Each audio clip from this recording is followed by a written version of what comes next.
मन एक ऐसा शब्द है जिससे प्रत्येक व्यक्ति परिचित है। इसे जानते तो सभी है, लेकिन इसे कोई ठीक से समझना नहीं चाहता है। पूरी दुनिया में हम आप सभी लोग इसके अनुसार ही चलते हैं। यह मन इतना चालाक होता है कि वह उसके ही जाल में हम मनुष्य को फंसा देते हैं। हमारे जीवन में उतार चढ़ाव, खुशियां, परेशानियां, ये सभी घटनाओं में कहीं ना कहीं हमारा मन इन्वॉल्व है। जैसे कि आपने नशा किया, अपने आसपास एक गंदगी का माहौल बनाए रखा, ये सभी चीजें आपका मन करवाता है, लेकिन इसका संपूर्ण असर आप पर पड़ता है। आप भोगते हैं, आपके जीवन पर पड़ता है। बुद्ध बताते हैं कि जब तक एक व्यक्ति मन से सच्चा नहीं होता तब तक शांति मिल ही नहीं सकती और हमेशा उनके जीवन में परेशानियां बनी रहती है। इसलिए मन से सच्चा होने के लिए मन को समझना होगा, इसके विरुद्धियों को जानना होगा। जब आप इसे समझने लगेंगे, जानने लगेंगे, इसके भीतर देखने लगेंगे, तो वो धीरे धीरे शांत होता जाएगा। आपके अंदर विचार कम होते जाएंगे और ये आपके अनुसार काम करने लगेगा।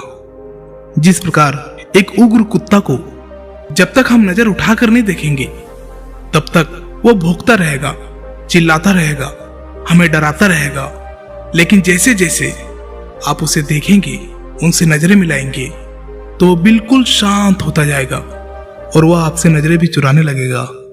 फिर वो कुत्ता जिस तरह पहले आप पर हावी था, उसी तरह अब आप उस पर हावी हो जाएंगे। वो आपके अनुसार काम करने लगेगा। सेम स्थिति हमारे मन के साथ भी होता है। इसीलिए मन की ओर देखिए, इसे समझिए। आप इसे जितना समझेंगे उतना ही ये आपके अनुसार काम करेगा। तो आइए इसे बुद्ध की एक छोटी सी कहानी से ठीक से समझते हैं। एक बार बुद्ध एक नदी के किनारे से जा रहे थे। उस नदी में एक व्यक्ति डुबकी लगा रहा था। उस समय ठंड की मौसम थी। ठंड इतनी थी कि कोई भी गर्म पानी से भी नहाना नहीं चाहेगा, लेकिन वह व्यक्ति इतनी ठंड में, ठंडी पानी में लगातार डुबकी लगा रहा था। उस व्यक्ति को देखकर बुद्ध थोड़ा चौंकते हैं और फिर उसको देखने लगते हैं। वह व्यक्ति बार बार नदी के ठंडे पानी में डुबकी लगा रहा था।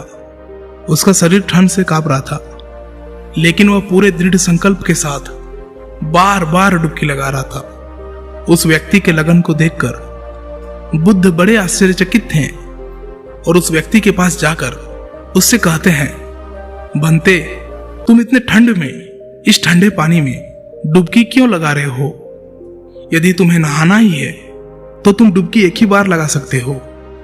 वह व्यक्ति बुद्ध से कहता है, हे बुद्ध, मैंने संकल्प लिया था कि आज सुबह मैं इस नदी में 100 डुबकियां लगाऊंगा, लेकिन उस कमबख्त मेढक ने मेरा सारा खेल, सारा संकल्प बिगाड़ दिया।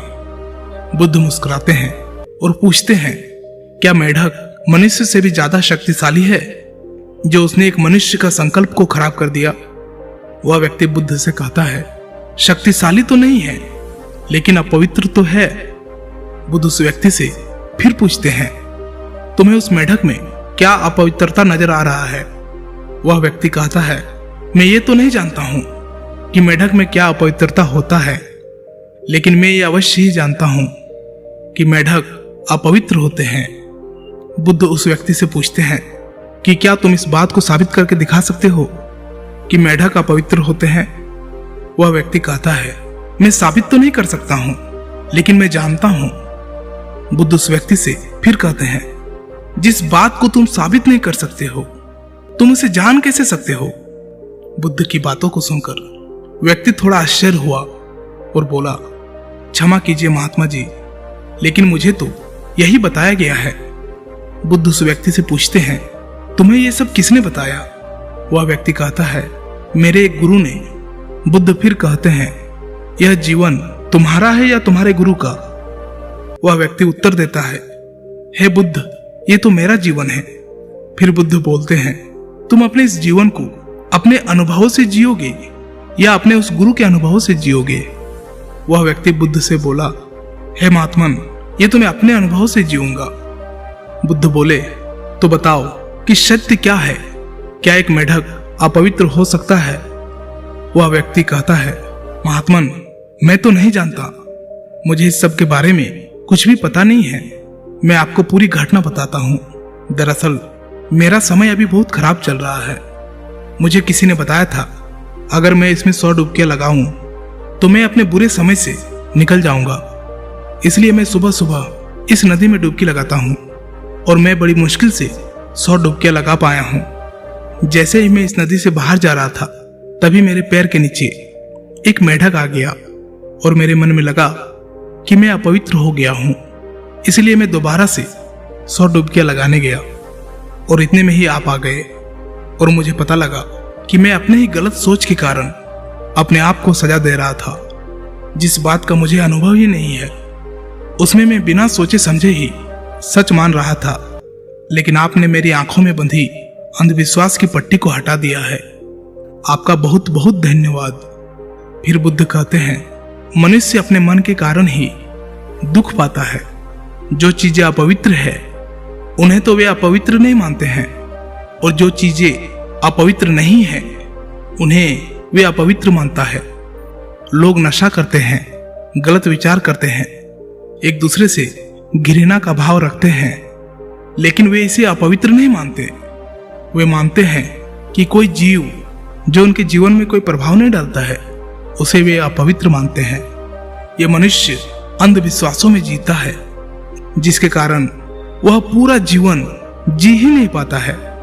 वह व्यक्ति फिर बुद्ध से पूछता है, भगवान, सबसे बड़ा अंधविश्वास क्या है?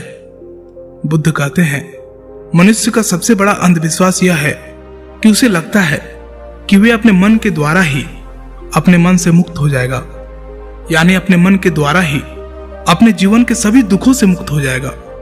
तुम अपने चारों तरफ देखना, तुम देखोगे कि हर व्यक्ति अपने ही मन के जाल में उलझा हुआ है। कोई उम्मीदों में जी रहा है तो कोई डरा हुआ है।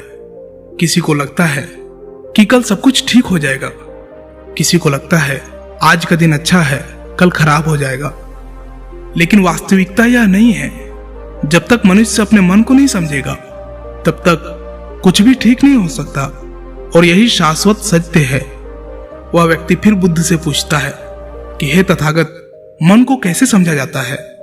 बुद्ध कहते हैं कि जागरूकता से मन की ओर जागरूक हो जाओ, इसे देखो।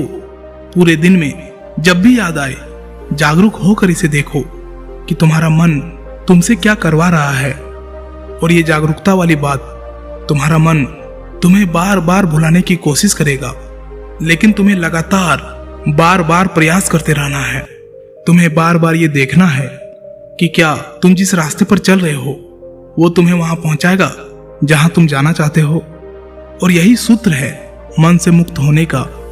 जब भी याद आए जागरूक होकर देखो कि क्या आप वहीं जा रहे हैं जहां आपको जाना चाहिए था। इसलिए बुद्ध ने फिर कहा कि जब तक व्यक्ति मन से सच्चा नहीं होता तब तक शांति नहीं मिल सकती।